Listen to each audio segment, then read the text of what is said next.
The following shocking footage of constables looting a home was captured by an officer who thought she'd turned her body camera off. Okay.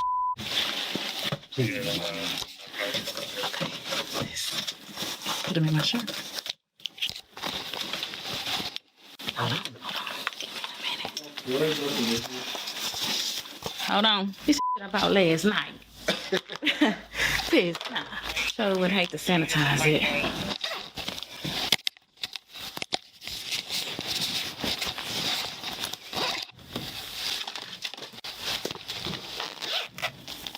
Oakley glasses. Hold on. Give me a second.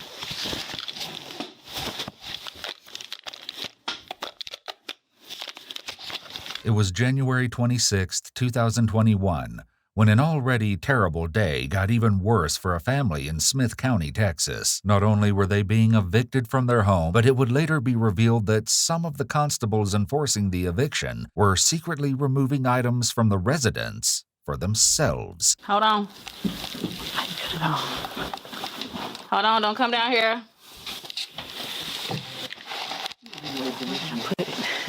Oh, this one right here? Yeah. Let me see.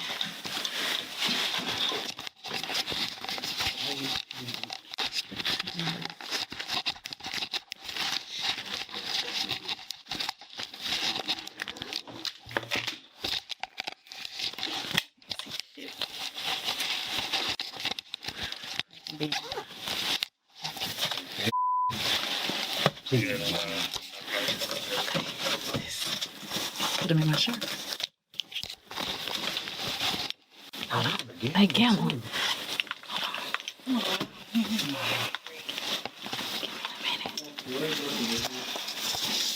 Hold on.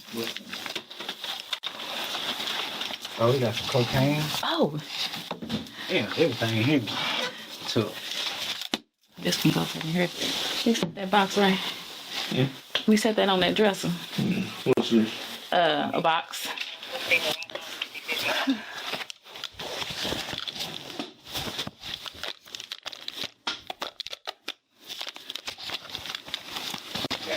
Hold on. Give me a second. You got this bong. What is this? Some gun. A stinger, maybe. Go for it. Let me see. No, it's a clip. Well, actually, it's not a clip, if we're going to get technical. It's a magazine, but technicalities seem to be the least of their concerns right now. To a gun. Yeah, it's a Ruger. Okay, this is some more bullets. Yeah, sheriff's office. Some more money.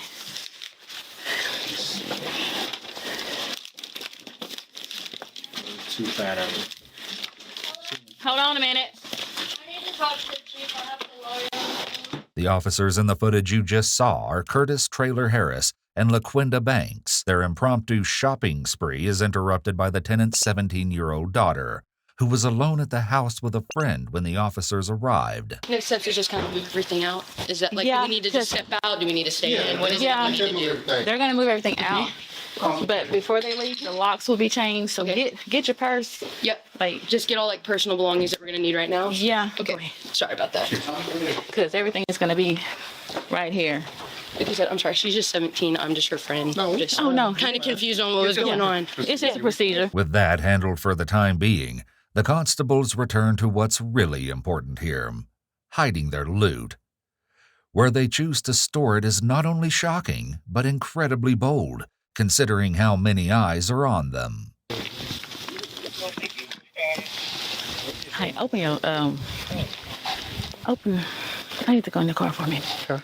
I need to go in your car for a minute. I think it's over. Let's just put some in there. What is that? I got to put some in there. It's okay. I'm good. What you doing? Do you ever put it in your pocket? Oh. I can leave it because Just sit in the driver's seat. Sit in the driver's seat and take it. okay. It seems like the other constable almost notices that his colleague's body camera is still on. So close. But even after inspecting it, he doesn't catch on that every 5-finger discount is being recorded. Though they don't know it, this miscalculation will eventually come back to bite them. All right. Where's the cash at? Oh, he got that.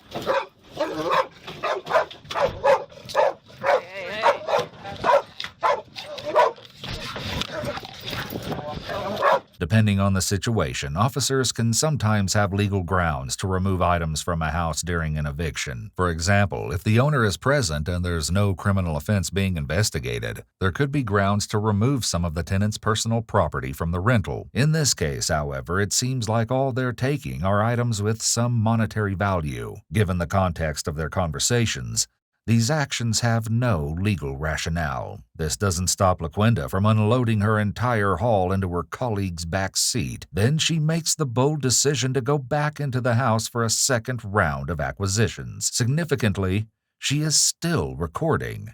I put all that in Derek's car. Okay. Yeah, look, we still got cocaine. They can come in and start moving. When we done. Remember that name, Derek. The question of his involvement will become important later. That's her purse. Look in it. At this point, it doesn't seem as if there is any reason they have established probable cause to search the purse, nor any consent from the purse owner. It's unlikely that the landlord can consent to a search of the tenant's personal belongings. If items had been abandoned, the scenario might be different. But this is not the case here. It seems they're just continuing to rifle through the property for purposes consistent with what we've already seen. Probably nothing to do. Why they leave all this stuff here? Till we told him to get out. That's the little girl purse. Oh, okay. Y'all check these out. Oh, it's GNC. Damn. Thought I hit some pills. Empty. I want to check. It was dark. That's the pistol. Okay. There. What is it? It's a about last night. Piss. Nah. Sure would hate to sanitize it.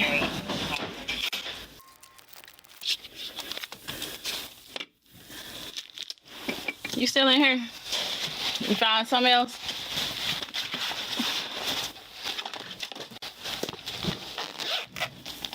Oakley glasses.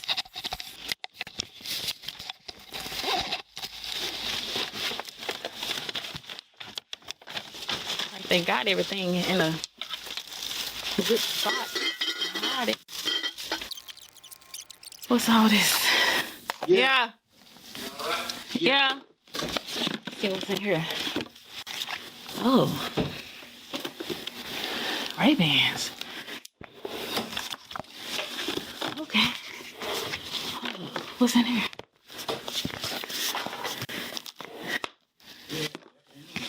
Hold on, let me put this right there. Hold on. Ray-Bans. Clean it out. The thing is, it's possible that there could have been grounds for some of the seizures the constables made because drugs were found. However, they didn't follow any constitutional procedures, and it was obvious they weren't seizing items in the Fourth Amendment sense, but rather taking them as a predatory action. And they might have gotten away with it too, if it wasn't for LaQuinda's pesky body camera. However, the constables may have stronger legal ground for removing the firearms from the property, but the issue is still complicated. The officers have a right to be on the premises as the eviction process gives them the right to enter and remove the renter and their property. Additionally, the landlord can usually consent to entry. At that point, anything found in plain sight that indicates criminal activity can be pursued legally. This could rapidly escalate to probable cause. However, proper procedure would have been to call in for a telephonic warrant, listing the items seen to be seized, along with a probable cause statement. But even if some of the items were collected legally, the constables can't leave the scene with their treasures just yet. There's still the tenant to handle. Okay. Yeah, that's cocaine, weed. Cocaine and weed. So, All right, so I don't know about any of this. but this, you're the owner of the house. It's going to be all on you. All right, So, put it on me. do you? Well, it's Joe. That's what we asked you. Did you find it in my room? You went through my drawers. I know you well, I saw my hadn't- vibrator. No. Well, the drawers were open. I didn't see any vibrator. We're talking about this. I We're not here. don't want to have to take you to jail for this. All right. Whose is it? I don't know. I obviously didn't even know it was in the house. What about the other drugs? What other drugs? Cocaine. I didn't know there was cocaine in the house. And other marijuana as well. Yeah, it's about large quantity. like felony type quantity. So, Of cocaine? marijuana. With baggage, so that means Yeah. somebody was actually distributing. Yeah. It Distribution. was from this house. So, Yeah, I don't know anything about that. But put it on me. I'm the owner. The constables convinced the tenant to move away from the residence as sirens approach. Are they coming for me? They just come. they just come in for, Okay. 'Cause I can get my driver's license out. oh, Lord. You don't have to run. What are they doing? I don't know. Well, why they running? Because they saying it's guns and but we gotta get an AR up and stuff. I don't know. The constables sound understandably nervous to have another law enforcement agency pulling up, likely worried that the focus will be on them rather than the resident. But as is becoming typical for this case, all doesn't go as expected. Hey, step back, get back, get back. I'm trying to talk to my daughter. Y'all Listen, get back. listen to me. You're being detained. You're not going being to walk arrested. over there. Okay? Y'all don't do anything. We don't So nothing I'm happen to trying y'all. to do this the nice way, but you're not going to walk away. I'm not going anywhere. I'm talking to my daughter. You're being detained in Give me your handcuffs. phone so you don't break. Give me your other hand. Give me your other hand. Turn around. Give me before your you other get on me. The presence of drugs and firearms escalates the eviction to a criminal matter, meaning that detaining the renter is legal in the interest of preventing evidence destruction and access to weapons. An actual arrest would be legal too, as they are able to articulate reasonable suspicion. With this excitement taking place, the constables were likely hopeful that attention would not turn on them, and it didn't. For 10 whole months after the eviction. It was only in November of 2021 that the accidentally filmed bodycam footage came back to haunt the sticky-fingered constables. As it turns out, the resident had discovered that several items were missing from the home shortly after the eviction was carried out, and filed a report in February, according to an affidavit. In addition, it's been reported that accusations led to arrests, though it's unknown exactly when these accusations surfaced. It was in October, according to the affidavit, that everything finally caught up with them. The Smith County DA's office gave Texas Rangers a USB drive that contained some rather incriminating body camera footage associated with the case, and it was all downhill from there. LaQuinda Banks, whose body cam was recording, was approached first. After being read her Miranda rights, she's confronted with the footage she took documenting the theft in progress. She's going to have to do some quick thinking if she plans to deny her guilt. Your body cam got turned on while y'all were stealing stuff. You know that, right? Yes. You do now. When you thought you had it on and turned it off, you actually turned it on. Yeah, I know. I saw both lights. I don't think you know what I'm talking about. No, like when I thought that you're saying when I thought that it was off, it was on. Hold on, don't come down here.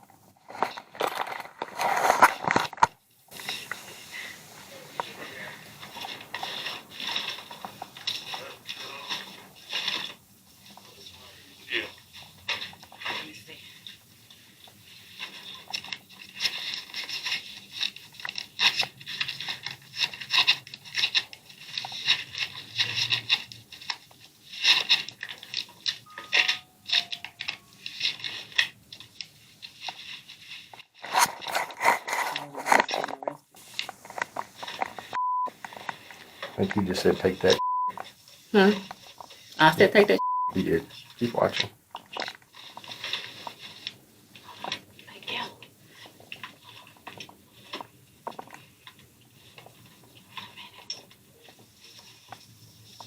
Hold on. So where did all this stuff go? The only thing that I saw that I wanted for myself was a pair of sunglasses and a little watch. Before we left, I put it back because I knew it was wrong.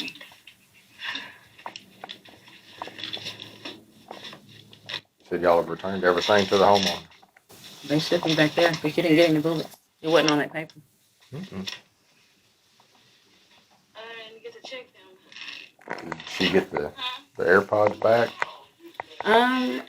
Nobody took any AirPods. Well, Huh? that's what shoved in your shirt with those bullets. AirPods? Mhm. Note that LaQuinda denies taking any AirPods, even as the footage replays her putting an AirPod box into her shirt. This doesn't exactly make for a sturdy defense. So is this a normal? Y'all just rummage through stuff and This was my second one. I mean, since he found dope, that's what we were told to be looking for. I mean, I've never been in one this big. I don't understand shoving stuff in your shirt. Oh, no. Is that a normal course of action? No, not supposed to do it. And that's why I had to So when did you put this stuff back? It was, I don't know how long the video is, but it was shortly before her arrest. Note that there's no footage of LaQuinda taking anything back into the house before the tenant was arrested. In addition, the footage doesn't appear to skip or show any indication that the camera had been turned off for a while. She would also later claim that she felt forced to participate in the theft by her colleagues and feared she would get fired if she refused to participate. We'll leave the validity of that claim up to you. At least until we reveal what the jury thought. The next constable to be questioned was Derek Holman, the owner of the car used to hide the stolen goods. Derek, arrested. Really? Linda needs to learn how to use her Bodycam so I can steal. What are we stealing? What are we stealing? I'll show you the video, okay? Sure.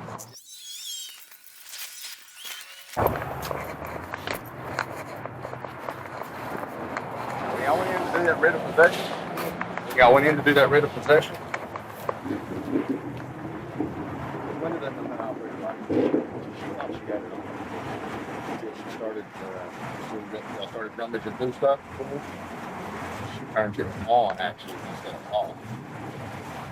So you know what I'm talking about. She unslips everything, sticks it in her pocket. She understands that, right? Yes, sir. Come over here a minute. Go down to her body. She's gonna put it in your vehicle. Instead of her standing at the door, you tell her to go inside. Y'all all work together on it. She concealed it in your vehicle with your permission and with your help. Go ahead and take them. She concealed the stolen stuff before you knew about it. Even when she steals stuff upstairs, she walks down the stairs and you go, you got a little fatter. Touch some stuff she had already put in. It's time for you to go sit down. Still don't have anything. I didn't do. Still didn't do anything. So you letting her store all the stolen stuff in your car. I didn't have anything to do. Tell her to go get inside to unload. So now she's storing stolen stuff in your car. Because you tell her to. I didn't have anything to do with it.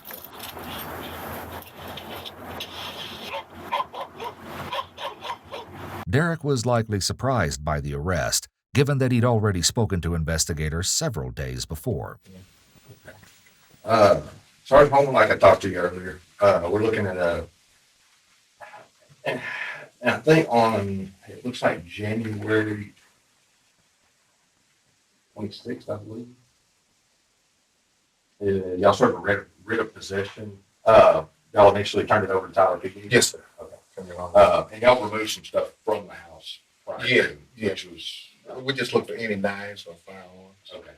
So there's a few firearms that we found. And I think Constance said that she thinks when she got here, she knew where the list of the stuff that y'all took and later returned to her was. Yeah, see, she's saying like there's $300, there's an iPhone 8, Oakley sunglasses, jewelry, 4 bottles of perfume, iPhone X. I don't believe y'all. But it was a moving truck that she called. That's there. Yeah. To move all That. Yeah. Did you see anybody take any money? An iPhone 8, Oakley sunglasses, jewelry, Chanel perfume, iPhone X, Nike shoes, AirPods. No, sir. iPhone 12, MacBook. We know where the money went. That was $3,000. We know where that's at. It's seized. Yes, sir. Not at all. This likely struck investigators as questionable, considering that this was Derek's response when he saw LaQuinda come downstairs with a bunch of goods secreted away in her shirt. You need to go sit down and rest a little bit? Yeah, I need to go sit down and rest. Yeah, go sit down and rest a little bit. We got a little fat over there. Yeah. Trying to find a pocket. Derek is also the one who checked to see if LaQuinda's body camera was off and failed to notice it wasn't. This, along with the fact that the stolen items were hidden in his car, doesn't make him look too good. However, his unwavering story that he had absolutely no involvement in the incident would fare well for him, as you're about to see. Finally, police approached Smith County Precinct 1 Constable Curtis Traylor Harris, who was the highest-ranking officer suspected to be involved in the theft. Before we get started, you know you're under arrest, right? Yes. You don't have any gun or anything like that? No. Let me just... After reading Curtis's rights, the investigators sit him down to watch the footage from LaQuinda's body cam. You should take that. Okay. No, I said this. You said take that. Oh yeah, I said you take everything in there because they had cocaine. Well, that's normally how y'all take everything. Do you see me taking anything? I No. was gonna say, it looks like one person's on the speaker. And I'm paying no attention to her. You see me doing my job. Like LaQuinda, Curtis insists that everything taken from the house was returned and even makes a cursory attempt to locate the missing bullets. But as you can likely predict, they were nowhere to be found. Curtis, LaQuinda, and Derek were all accused of felony theft and official oppression, a misdemeanor. But despite the identical charges, each case was decided differently. After being found guilty, Curtis received the heftiest punishment. Perhaps because of his higher rank, he was sentenced to 5 years of probation and fined $10,000. If he violates his parole at any time, he will be required to spend 2 years in jail. He's currently appealing the oppression charge, and the case is pending. LaQuinda was also found guilty and placed on probation, although she only received 18 months. The felony theft charge against her was dropped when she pleaded guilty, and, as a result, she was only convicted of the oppression charge, which is a misdemeanor. While on the stand, LaQuinda also stated that she was embarrassed and remorseful to have taken part in the crime. Finally, Derek Holman, whose car was used to transport the stolen goods, was found not guilty on all charges when a jury decided there was reasonable doubt of his involvement. After all, there was no footage of him removing anything from the house personally. Of the 3 constables suspected, he's the only one to avoid criminal charges. However, Curtis, LaQuinda, and Derek have all since resigned from their jobs as constables.